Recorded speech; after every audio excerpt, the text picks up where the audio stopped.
So it's a vampire? It's an angel, Will. I'm not against it. Yeah. I'm just kind of like, If you had told me to guess my top 5 ideas of where the season was going, this would not have made the list.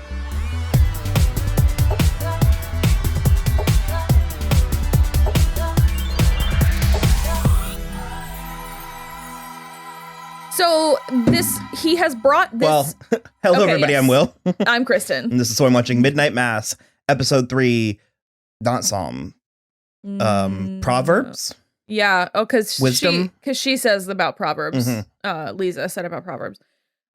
Okay, yeah. We are baffled a little. I'm still having a good time. Yeah, no, yeah. I'm not against it. I just have to sort of pivot a little bit. Mm-hmm. I want more than just it's a vampire, but we're also dangerously close to Dracula 2000 territory. Which also, yes. Link out to our episode on Dracula 2000. We enjoy it. Oh, yeah. But it's not what I expect from Mike Flanagan. Okay, so here's the thing. I have seen a couple of non-spoilery things about this season that was like, it's an excellent character study if you can stomach how silly it turns into.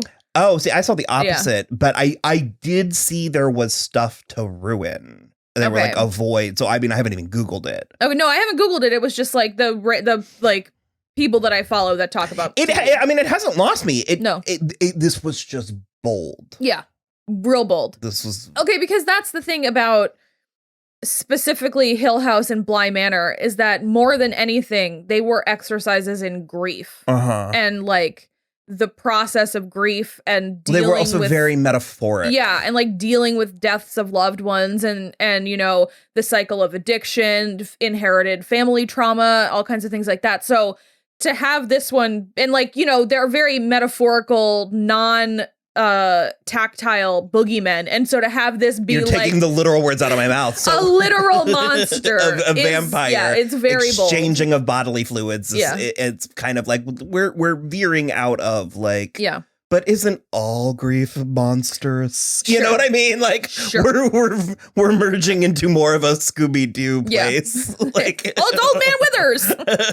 No, well, so no, not even that. I don't know. Ghostbusters. Well, also, so now I'm curious: is this vampire angel thing that he's brought back with him? Is it because we're going with hard vampire mythology because he brought the earth with it, and that's like Dracula. He has to travel with dirt from his like home. Yeah. So is it, for lack of a better word, like infecting the whole town with this youthfulness somehow? This healing and youthfulness? So Father Paul. That's what he put in the sacrament. From his flask, the blood, he put the blood in the sacrificial wine. When it happened, we were like, this is innocuous. Nope. It is very innocuous. I just assumed that it was like he had the little flask for when he went to do the like, for the doctor's mom. That was blood. He's giving all these people blood.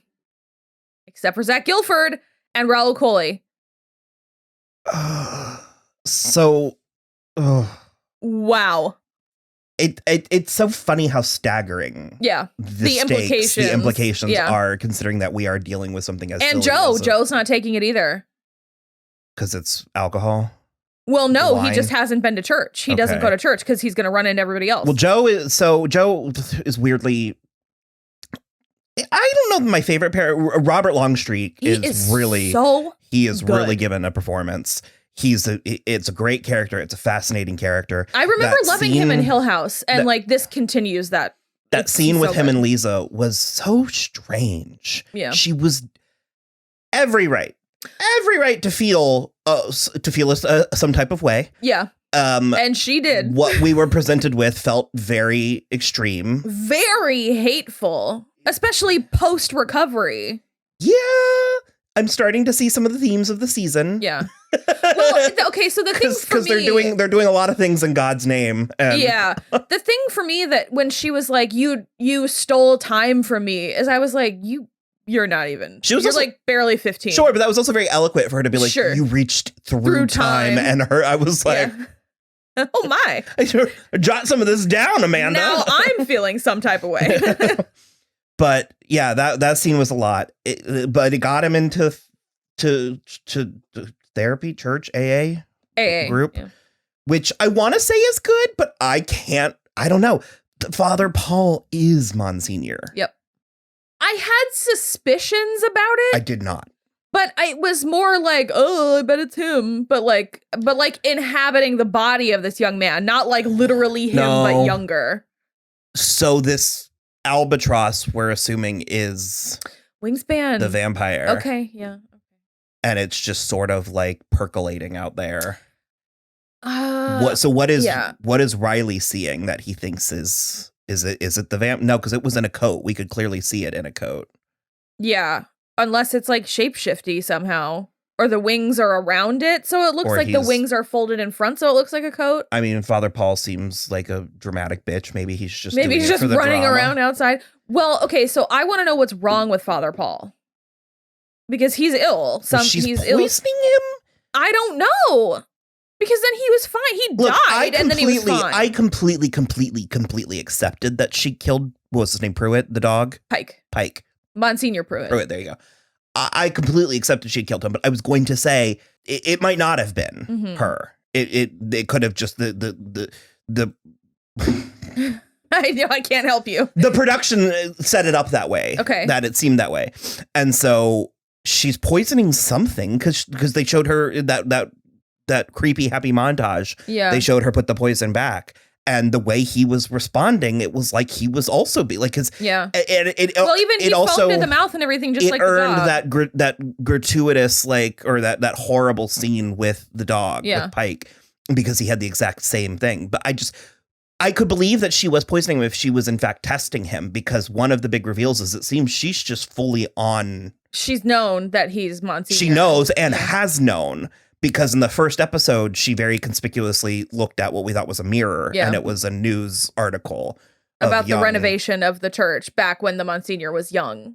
When the Monsignor was Hamish Linklater. Yeah, I don't understand. I mean, not in a bad way, but I'm very. It's a lot. It's really a lot. I'm really not sure. And she's going whole hog. Yeah. With church, and it was so gross. In a really gross way. All of this stuff with Sheriff Hassan about the Quran versus the Bible versus what should be allowed to be taught in schools, which is nothing. If it's a public school, you're not allowed to teach any of that. None of it. Not a single religious thing.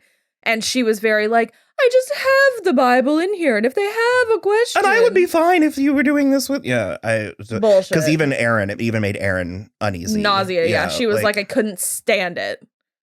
Of course, I mean we're designed, the show's position, we're positioned designed to like Sheriff Hassan, but I do really like him. I found his conversation with his son very interesting. Same. I cannot go as far as to say I agree or disagree with him, because I can understand the position his son is in to want to fit in with his peers, especially in this very, very small town where magic is happening. Actual literal magic. Yeah, but I mean, I do still like that he was like, that's not how things work. It's not magic. It was nice to see someone, because I mean, I had a similar sort of fit in our last recording where I was like, that conversation is trite, you know, and he was sort of like, no, God doesn't heal one person and not the other. Sure. That's not how it's any of this just not works. how it happens. But again, also, I mean, I would never, if everything were on the up and up, I would never discourage someone from exploring or, you know, like at the very, I encourage people to go to religious services if they've never been before, because it's cultural. It's yeah, but I think the thing is that Sheriff Hassan knows that Bev is up to no good. Precisely. Yeah, and so he's like, no, I don't think you can go to service on Sunday. There's like no, and it was very like there are no miracles. I also loved his discussion in that PTA meeting where he just was like, no, actually, Muslims believe that Jesus was a prophet of God. And he went into the whole thing. We just don't see this very frequently. No. This is a depiction of Islam that I have not seen, and I am very interested to see. Also, For the record, I believe that Jesus was a real dude. Like, that's not my issue with religion at all. I think Jesus was a real dude. I think he had some really good ideas and the wrong people got pissed off. Well, but that's sort of where my belief because we've talked, I mean, this is a vastly, as almost said slightly, this is a vastly different conversation. Yeah. But I do too. And I personally do believe that Jesus was magic. However, I don't subscribe to most of what you're imagining when I talk about religion or Christianity or what have you. Same. So I do find this all very fascinating. I am very curious to see where this show is going. It's getting cultier by the minute. Yeah. I'll tell you that. In both broad and minute strokes. Yeah. Like, Riley really took a back seat. The entire Flynn family really took a back seat because I think they had that lovely dance. Yeah. That was really nice to Neil Diamond, who I love, apparently. The music in this is great. It's great. I mean, yeah. Even all the hymns are really, they set the stage really nicely. Very dramatic, too. It was Warren, Riley's little brother, who saw him pouring the flask into the sacred wine. Oh my God. But yeah, I don't know. Riley did take a little bit of a backseat, but he was at the meeting with Joe. He had a couple nice chats with Aaron. He had a really good talk with Joe after they left the meeting. Dr. Sarah's mother is lucid. She's getting better. Yeah, poor Sarah, because all she wants is to get away from this town and this island. We did not mention that Sarah has a girlfriend who I'm assuming is on the mainland. Yeah. Because they made a comment about it being the second date. Yeah. And we've yet to see how, other than Father Paul looked at them. Yeah. And I think she made a comment about like how he used to look at her exactly that way when she was young. Well, I think she also made a comment about like getting like passive aggressive comments from Bev. But other than that, we're not. Well, Bev is a hateful bitch. So no, I know. But it seems based on all of the evidence we have, I have a hard time believing that she would be casually judgmental about homosexuality. It feels like that more she would be. Yeah. So I'm a little bit sort of like, oh. Well, but Sarah does not go to church. So there are a handful of the people that just don't go to service, and she's definitely one of them. So yeah, interesting. Very interesting. So there's a handful of people that are not drinking the sacramental wine.